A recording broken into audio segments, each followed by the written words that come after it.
थी, शीर भाग्य योजना थी, मैत्रेयन क्या विद्याश्री योजना थी, क्या बोलते हैं सुन लीजिए, इंदिरा कैंटीन बनाई गई कर्नाटक में। मैंने खुद खाना खाया इंदिरा कैंटीन में, बड़ा स्वस्थ साफ और अच्छा खाना मिलता है इंदिरा कैंटीन में। 22 लाख किसानों का ऋण माफ किया गया कर्नाटक में 2013 से 2018 के बीच में। मेरे बीजेपी के मित्र सिर्फ और सिर्फ अपने 10 काम गिनवा दे जो इन्होंने किए पिछले 3.5 साल में। सुनो, 10 काम गिना दोगे आज तो सरकार तुम्हारी बन जाएगी कर्नाटक में। प्रतीक जी 10 छोड़िए, अभी गिनना शुरू कीजिएगा। सबसे पहले गाली पे के फिर विकास पे आता हूँ। प्रधानमंत्री जी ने पूरे देश को संबोधित करते कहा था अपनी माता बहनों के लिए गाली देना दुर्भाग्य है, वो देना बंद करे। क्या कांग्रेसी के किसी नेता ने सरेआम कहा? बता दे मुझे। दूसरी बात, विकास गिनना शुरू कीजिए, मोबाइल निकालिए, लेटर पैड निकालिए। 40 लाख से ऊपर क्या कर रहे हैं भाई? 40 लाख से ऊपर लोगों के घर में जल दिया। 40 लाख से ऊपर लोगों के घर में बकायदा उनके घर में गैस पहुंचाने का काम किया। 4,10,000 नहीं, मैं बीच में नहीं बोला। ये गलत है, ये गलत है, ये गलत है। बीच में नहीं बोला। 4,10,000 करोड़ को आवाज दिया। 1 करोड़ 30 करोड़ के आसमान आयुष्मान योजना दिए। 56 लाख किसानों को किसान निधि दी।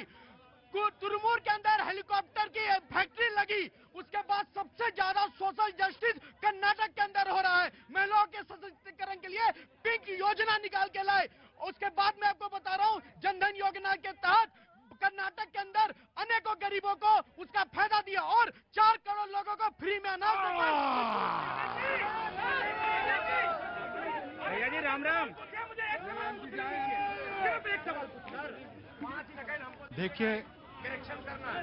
देखिए गाली तब असल माने में हो जाती है, असल माने में तब हो जाती है भारतीय जनता पार्टी और प्रधानमंत्री के तरफ से, जब वो कमीशन के लिए जब संतोष पाटिल जब वो बोल रहा था कि मेरे से 40% कमीशन मांगा जाता है और मैं अगर मर जाऊंगा तो इसका जिम्मेदार ईश्वरप्पा होगा, और उससे जब बात नहीं करते प्रधानमंत्री तो उससे बड़ी कोई गाली नहीं होती है। उससे बड़ी कोई गाली नहीं है जब हमारे पहलवान महिला यहाँ बैठी हुई है और protection of children for sexual harassment पर केस है और भारतीय जनता पार्टी ब्रिजभूषण सिंह को अरेस्ट नहीं किया गया। और किन बात के लिए अरेस्ट नहीं किया गया? जब ऐसी बात होती है तो इससे बड़ी गाली नहीं होती है। एक सवाल पूछना है, इन्होंने कहा 10 काम गिना दो। मैं तो एक प्रश्न ईशान त्यागी और कांग्रेस के प्रवक्ता से पूछता हूँ, सिद्धरामैया सरकार के अंदर 175 केस पीएफआई के आतंकियों के इन्होंने माफ किए। 211 आतंकी छोड़े थे। अरे मुझे ये बता दो, ये आतंकियों से प्रेम क्या कहलाता है? इतने दंगे कैसे करवाए? पूछो इनसे, पूछिए इनसे, पूछिए इनसे। गलत बोल रहे, ऐसा कोई काम नहीं किया गया। सूर्य महफिल नेशनल टेलीविजन पे झूठ बोल रहे हैं। चढ़िए मत मेरे ऊपर बंदर की तरह मत चढ़िए। दूर खड़े होइए, चलिए, दूर खड़े होइए, चलिए।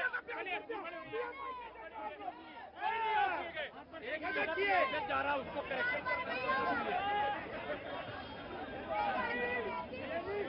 बहस चल रही है आज तो ठीक चल रही है। दूध पे कुछ बोलना चाह रहे थे, क्लैरिफिकेशन देना चाह रहे थे। मैं दे दूंगा जी। 5 सेकंड। सूर्य मैथिल जी, हाथ जोड़कर विनती है, कोई भी गलत खबर ये जो 10 एक गलत 4% मुस्लिम आरक्षण का जो गलत प्रचार है वो मुस्लिम आरक्षण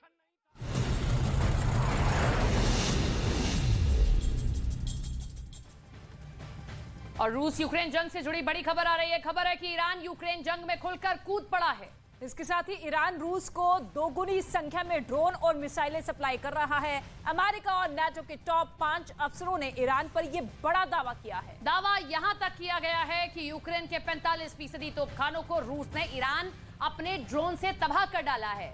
इसके साथ ही नाटो और अमेरिका भी हैरान है कि रूस को जंग जिताने के चक्कर में ईरान अपने देश को दांव पर क्यों लगा रहा है, जिसमें डिफेंस एक्सपर्ट्स के मुताबिक इस वक्त रूस यूक्रेन पर डबल ताकत से हमले इसलिए भी कर पा रहा है क्योंकि ईरान लगातार दोगुनी संख्या में घातक हथियार रूस को भेज रहा है।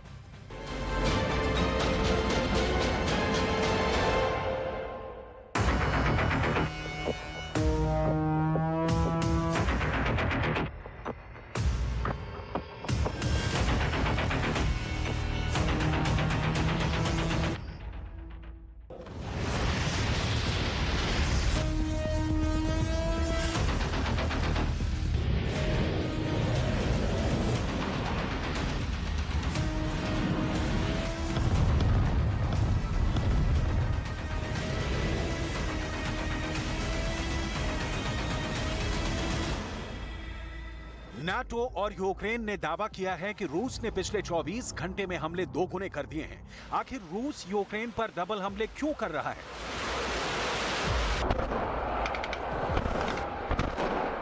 क्या वाकई में ईरान ने रूस को डबल हथियार देने शुरू कर दिए हैं? आखिर ईरान रूस को जंग जिताने के लिए अपने देश को दांव पर क्यों लगा रहा है?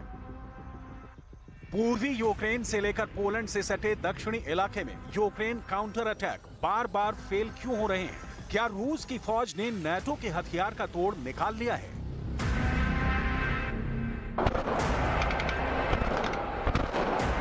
अब ऐसे दावे क्यों किए जा रहे हैं कि यूक्रेन की जंग अब नाटो लड़ रहा है?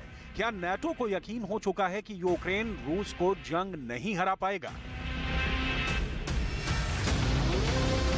14 महीने से ज्यादा की जंग में रूस यूक्रेन पर 5000 से ज्यादा मिसाइल हमले कर चुका है। पूर्वी यूक्रेन के 13 शहरों पर रूस 3000 टैंकों से हमले कर रहा है, जबकि 2000 रूसी तोपों ने यूक्रेन के Bakhmut, अवदीविका, डोनेत्स्क, Kherson, Kharkiv, Sumi, मिकोलाई, चर्निव, Zaporizhzhia, निप्रोपेट्रोव्स्क और लुहांस्क ओब्लास्ट में भारी तबाही मचाई है। लेकिन उसके बावजूद यूक्रेन दावा कर रहा है कि पूर्वी यूक्रेन में रूस हार रहा है। ज़ेलेंस्की तो यहां तक दावा कर रहे हैं कि 30 अप्रैल से 9 मई 2023 के बीच नाटो और अमेरिका के हथियारों के दम पर रूस को पूर्वी यूक्रेन से खदेड़ देंगे। बड़बोले ज़ेलेंस्की के इन दावों के बीच अब रूस ने यूक्रेन पर इतने भीषण हमले शुरू कर दिए हैं कि यूक्रेन की बोलती बंद हो गई है। राजधानी कीव पर रूस ने 50 दिन बाद लंबी दूरी की बेहद घातक मिसाइलों से हमला किया है। डिफेंस एक्सपर्ट्स दावा कर रहे हैं कि रूस इस वक्त यूक्रेन पर डबल ताकत से डबल हमले कर रहा है और रूस को ये ताकत कहीं ना कहीं ईरान से मिली है, जो अपने देश को दांव पर लगाकर इस वक्त रूस की अंधाधुंध मदद कर रहा है।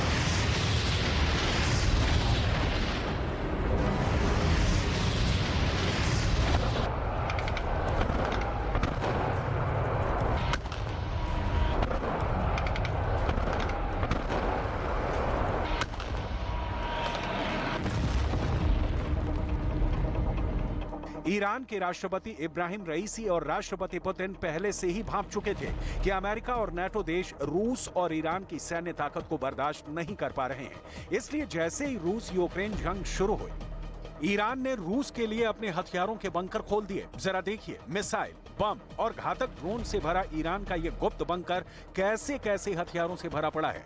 मिसाइल, बम और घातक हथियारों से भरे इस ईरानी बंकर में